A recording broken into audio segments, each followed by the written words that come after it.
What's going on, guys? Waco from Revolution here with the man, the myth, the legend, Max Büsser. How are you, sir? If I have any ego problem, I have to call you up. It's a pleasure. It's a pleasure. I'm like, like in a rap group, I'm like your hype man. So like before you get on stage, I'll be like, everyone put your hands up, Max Büsser, what's up? Yeah, look at me, I'm blushing. Okay. Thank you. Anyway, Max, talk to me a little bit about who Jean-Jacques de Castelbaljac is and why he meant so much to you. So Jean-Charles de Castelbaljac. Talk to me about Jean-Charles de Castelbaljac and why he means so much to you. So look, I've realized now next year's the 20th anniversary of MB&F, which is crazy, is over the years, the brand getting more traction, I've been able to contact people who were like unreachable for me, unattainable. And so these... Well, he's just waving. Okay. Sorry. Should we start that again? That's weird. I'm sorry. Yep.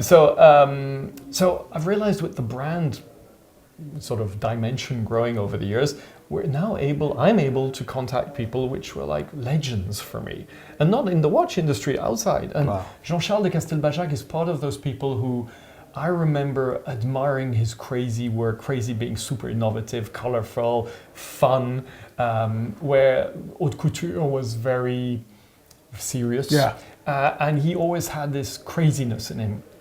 And so I sent him a message on Instagram. In 2021, in April 21, I sent him like, "Bonjour, Monsieur de Castelbaljac. I'm a fan. If one day you want to sit down and talk about a project," and he didn't answer, which is normal. And then actually, I sent him a follow-up in August 2021, saying, "I just wanted to know if you'd seen my message," and he immediately responded, saying, "Oh, sorry, I lost your message. Yeah, sure, let's meet up." And we sit down in June 2022 in Paris and have a breakfast, which was an hour out of time. He's 74, Jean-Charles is 74, 50 years of incredible innovation, always reinventing himself. He's not somebody who did one thing and did the same afterwards for 50 years. He keeps on creating stuff. And super humble, super nice. And after an hour, he's like, "Yeah, let's do something together." I'm like, "Okay, what would you like to do?" And we'd already come out at that time with MA.D. So of course there was the option of MB&F. I was thinking originally horological machines, but craziness. And he quickly said, I don't want to create a watch which is at this crazy price and like only 10 people can afford. I love that what I do can be for the larger number. So he went for MA.D. And so I said, "Look, here are the plans, here are the drawings, here's the watch. Have fun." And a certain amount of months later, it's a pity we don't have the drawings here. He basically started off putting his angels, because that's where he's now. He's an angel. Actually, when you meet him, he comes and he first always says, "Sorry, I have to go and wash my hands." Why? Because he's full of chalk. Okay. He walks around for the last 20 years around Paris, always with chalk in his hand, and he draws angels on the walls. Wow. And angels or other symbols, and it's chalk, so it just, when it rains, it disappears. Right. And he's got actually 2 Instagram accounts, Jean-Charles de Castelbaljac and Créateur. Cré with cré, which means chalk. Ateur. And so he does these angels, and then afterwards from that, he was like, "No, I need something more dynamic." And that's why he did the angel wings. And from there, all the other details, his handwriting, the message he wrote underneath, etc., etc.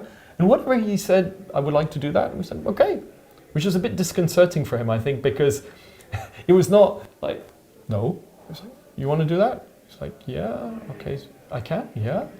And then, of course, the angel wings brought an enormous challenge for us, which nobody realizes, is that they're 3-dimensional, and the way they're done meant that we had to reconstruct an enormous part of the watch.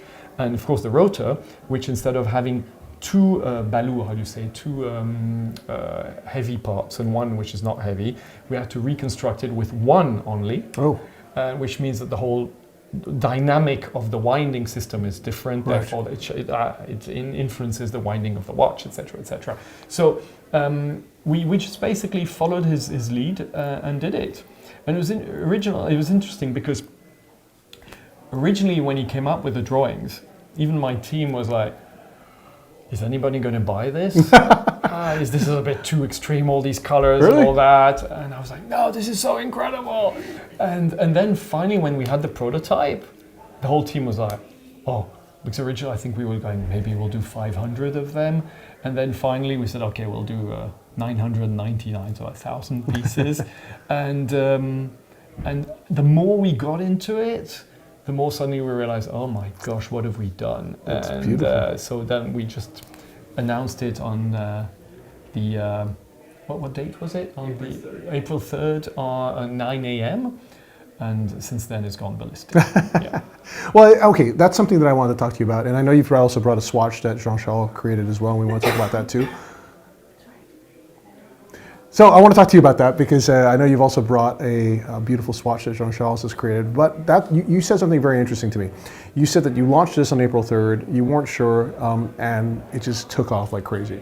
And I think that's the important thing too. So Warren Buffett likes to say, when the tide goes out, you see who's swimming naked, right? And that the tide has gone out this year, right? So sure. You see for sure that the hype year is over. Watches now are still interesting to people, but there's a huge distinction between brands that truly resonate with people because of their authenticity and will remain, and brands that are basically just falling off a cliff, right? Because they were just benefiting from the market being so frothy.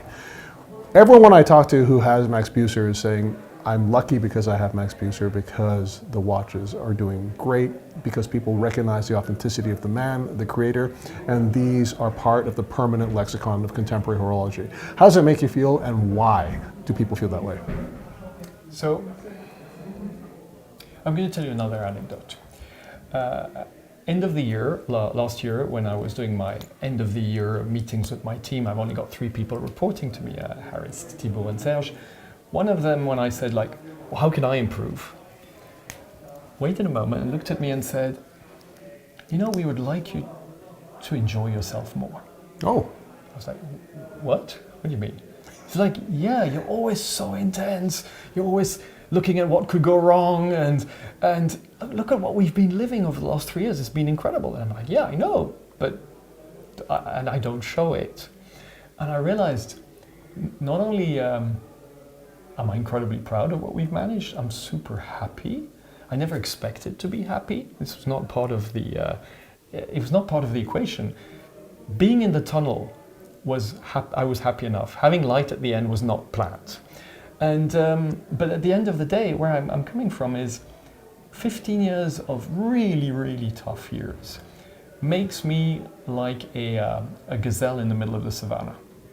I've been waiting for where the cheetah, the leopard, the lion, the hyena was going to pounce on me. And it's always anticipating the issues which were going to happen. Right. So when we started having success, I kept on thinking, this is very dangerous. This is incredibly dangerous. And we can't become this fat gazelle, like just chomping on, because we're going to be eaten for the first time it gets a little bit more tough. Right. And so that's the first thing which happened, is that whatever happens, even if it's been much easier in the last 3 years, we have all the time been creating, doing more, taking more risks. When you become successful, most brands stop creating, stop taking risks, and treat their clients like dirt.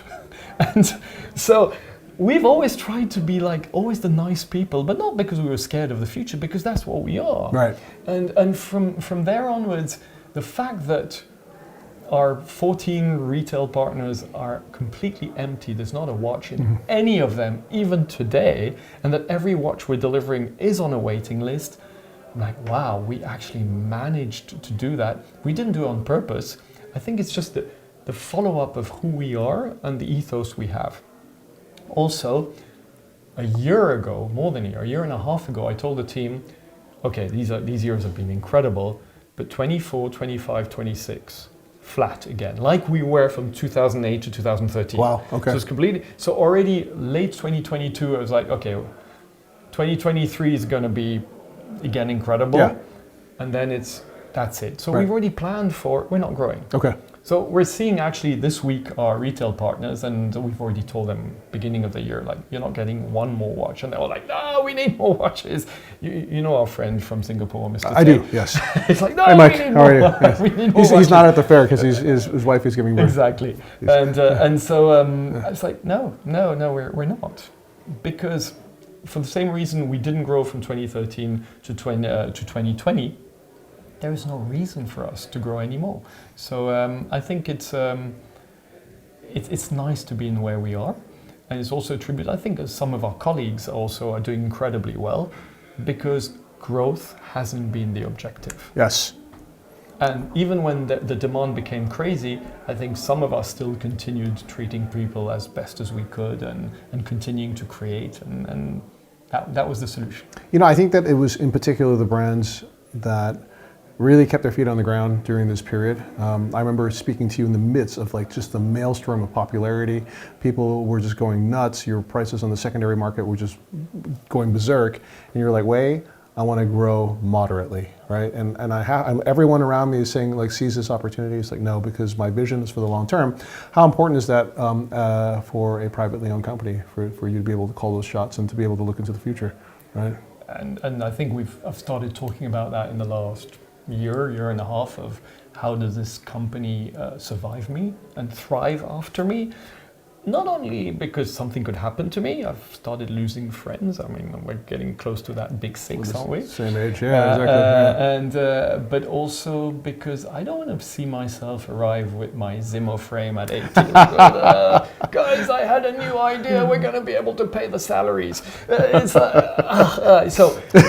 And what's happened over the last years, and why I actually feel I'm happy, is that as a creator, everything which is not creativity is a necessary evil. Right.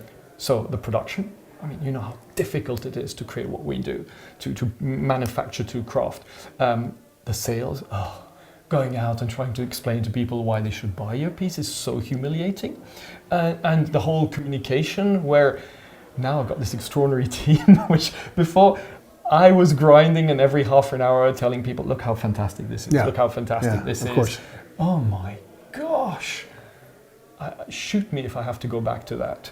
And so all of that has sort of disappeared. I can concentrate on creating incredible pieces, something where pieces, products, concepts.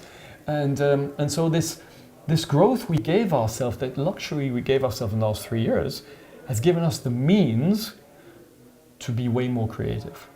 And it's given us the means also to be more generous, because unfortunately, when you're counting cents and pennies for the part of 15 years, when you're wondering if you basically know in the last 10 days of the year if you're going to lose money or not, because that's what it was. I mean, the percentage of profit we made during those years was like between 1% and 3%. Right. So you're always at the last week knowing if it's going to work.